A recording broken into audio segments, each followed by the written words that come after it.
Hey everybody, it's me. I am making a quick little video here on my off hour. Basically just trying to show you how I would have handled the space exploration factors prompt that you guys are tackling in class with your little mini synthesis today.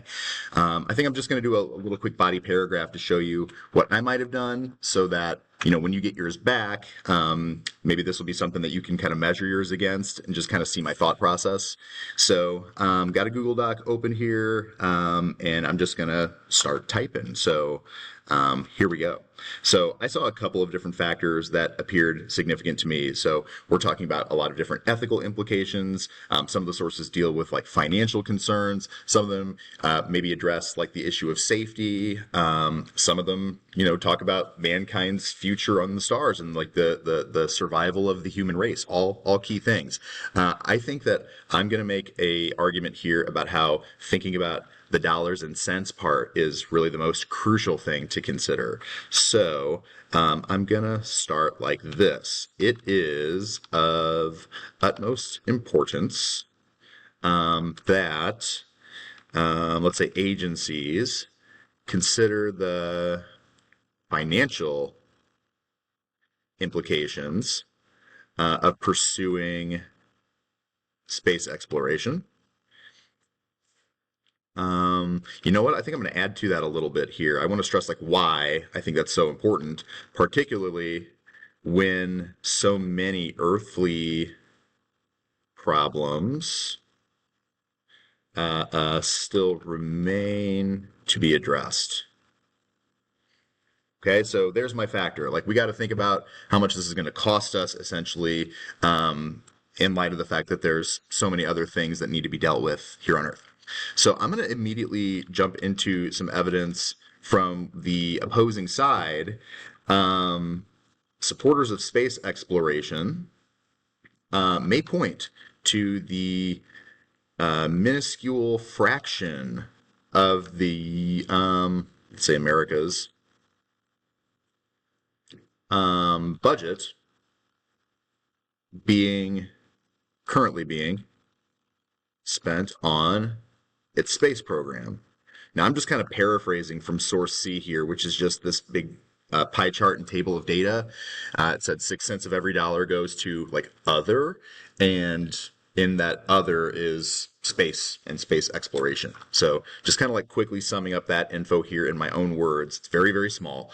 Okay, so, I'm going to continue the sentence.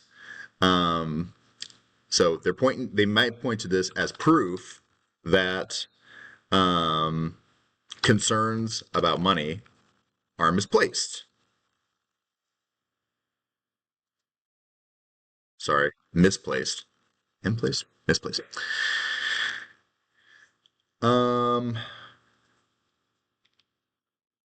say it's certainly true. I'm going to concede here. It's certainly true that many other programs receive vastly more funding than NASA. Okay, they have a point. We're not spending very much on the space program. That's true.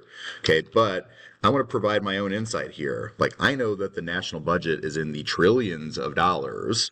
So I'm going to say, nonetheless, when the nation's budget, Ridge, what? Come on. Runs into the trillions of dollars. The portion being devoted to space related projects is still enormous. Okay?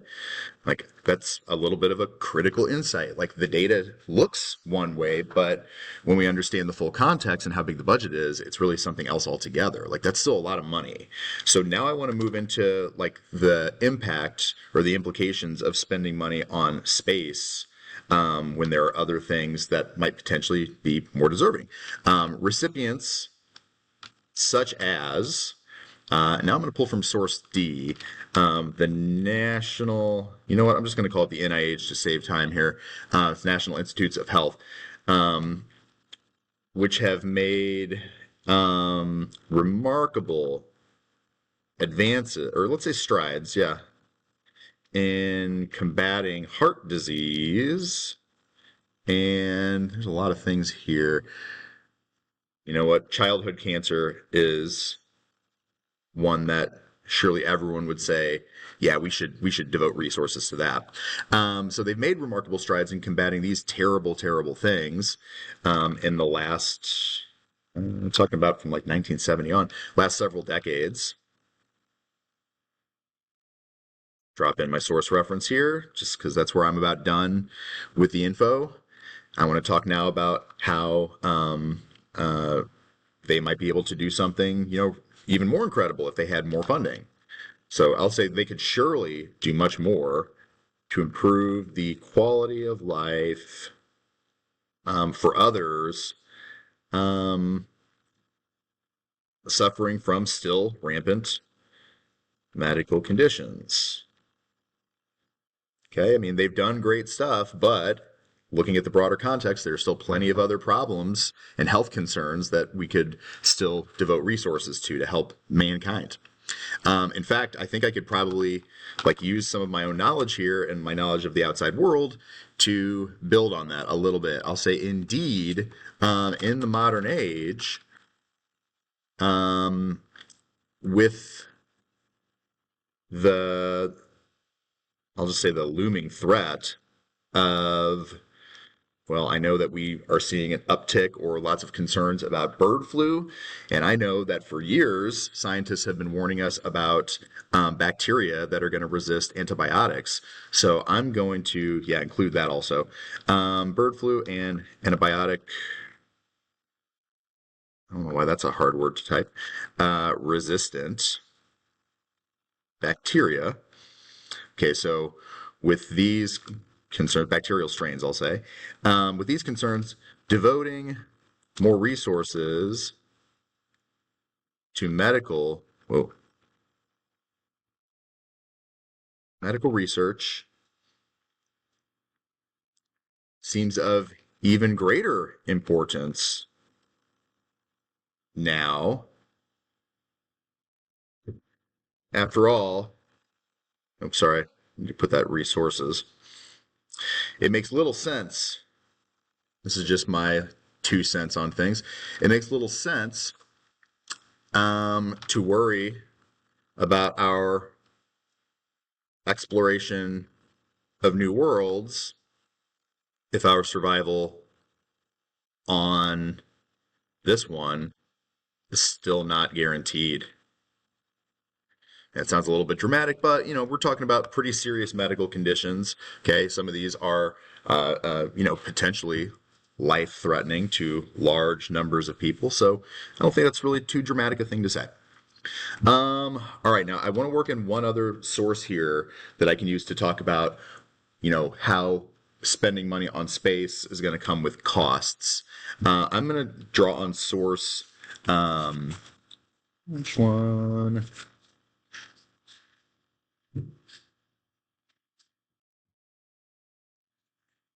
Oh, source E. Sorry for the long pause there as I figure out where my info's at. I'm going to say we human beings. This is the one that's dealing with the way that we've devastated the environment in different ways, soil erosion, species extinction, stuff like that. I'll say we human beings have also done a magnificent job, being a little ironic there, but so be it, of devastating the environment in a variety of ways. And again, I'm just kind of paraphrasing what source E is talking about. And the resources needed, let's say necessary, to address these. Again, I want to stress like that some of the environmental things that we should be worried about are enormous. I'm going to call them existential problems because I mean, in some ways they literally threaten the existence of life on Earth. Okay, so I'm going to say the resources necessary to address those problems will be vast. We're going to need so much money to deal with those problems. Indeed, the threat of climate change alone will cost hundreds of billions of dollars to address. There's got to be a better word than address. Say mitigate. That means to kind of like shrink it down. Um, and I'll say to say nothing of other human-caused environmental catastrophes.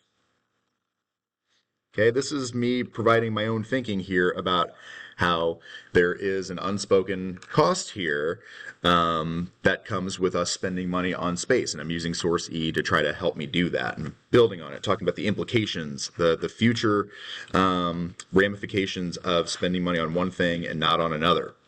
So I'm going to wrap things up here now and say every dollar spent on the space program is one less dollar which can be spent to protect the future of life on Earth. Yeah, our leaders must be profoundly aware of this fact before making any decisions about humanity's future among the stars, let's say. And that'll serve as my concluding sentence. All right, let me condense it down just a wee little bit here so that hopefully you can see all of it on a single screen.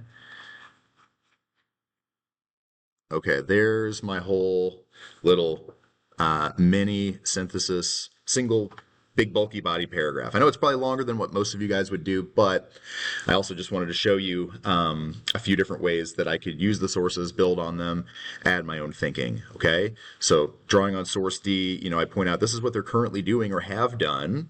And then I talk about future implications. If we don't give them more funding or, deprive them of resources, that limits their ability to do cool work for us in the future. So leaders should be aware of that. And the same thing is true here with Source E. Like I'm pointing out, here's the current reality. We've got a lot of huge, huge problems going on. They're going to cost a lot of money. I add my 2 cents here, like expanding on what the source says. The source only tells me the problems are there. I'm the one adding the thinking about how much it's going to cost to deal with them and pointing out like that the consequence of not dealing with them is devastating or could really be, dramatic. So that's me trying to add my 2 cents on what the sources provide. Now I'm coming up on the end of the time I have for this video. So how will I confirm that you've actually watched it? Well, I suppose here's what you can do to prove that you've actually watched this video. Email me and tell me, it's almost spring break. Tell me that if you had your choice of a long spring break or a longer fall break. No, I don't like that. Never mind. Don't do that. Tell me this. Tell me whether on spring break you would prefer to go to a warm, beachy kind of climate, or would you prefer to go to a colder, snowy environment or something else altogether? I guess what I'm basically saying is, what would your ideal spring break be?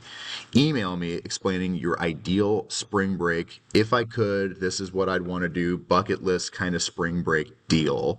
And that will show me you've watched my oh so helpful video. Okay, thanks very much for watching. If you've made it this far, guys, hope it helps. See you later.